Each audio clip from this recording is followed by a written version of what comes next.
Hi, my name is Christopher Sloan, and I'm here to talk about conceptual realism. Conceptual realism is not a difficult concept to understand. Conceptual realism just means that art has to be realistic and has to have an idea behind it. Conceptual realism is a broad category that includes art from many different perspectives. The secret power of conceptual realism is that, by definition, artists that practice it are rejecting certain notions of modern and postmodern art and the notion of art for art's sake, because some of these suggest that art that has ideas associated with it is not good art. Let's take a look at some conceptual realism to see what I'm talking about. This piece is by Guillermo Munoz Vera. It's called Ophelia of the Ganges. You can see that it's painted in a realistic style. Note that the floating trash is painted quickly.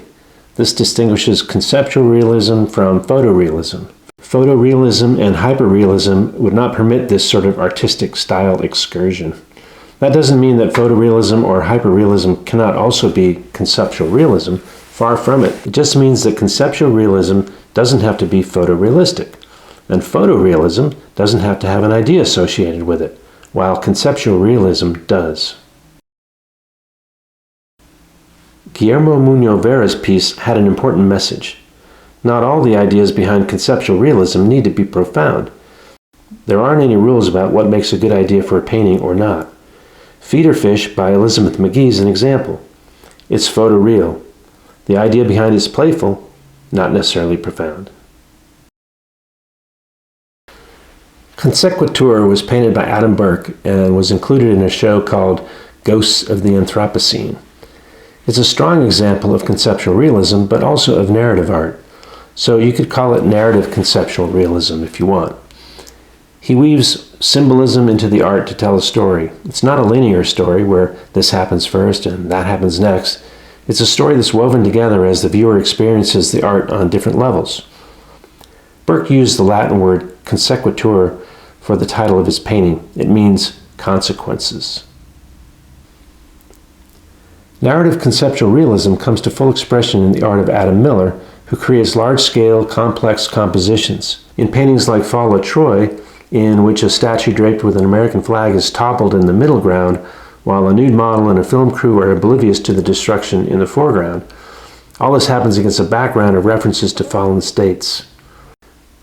Miller spent a great deal of time in Florence, Italy, and derives his inspiration from Renaissance painters such as Raphael.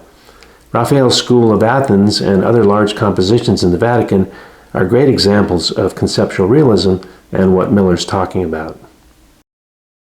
I see my own work as conceptual realism. In this piece, for instance, which is one of a series of wildlife-based paintings about the current mass extinction crisis, I depict a mating pair of northern white-cheeked gibbons. At first glance, the gibbons look real, but you know also immediately that something's wrong. In this case, they're sharing a face. In each of the paintings in my extinction series, I deliberately distort reality. I push realism in order to deliver the concept. In this case, the different distortions become a metaphor for the distortion in nature that currently exists. So, as you can see, conceptual realism is a powerful tool for communication. In my case, I want to create art that communicates something that will help people understand new things or change their behavior in ways that benefits us all. I'm sure some of the other artists who are creating conceptual realist work or narrative artwork would agree. This is why I am a big advocate for moving past art for art's sake. I feel that artists have an important role to play right now, and they can't do that unless they're able to communicate ideas clearly.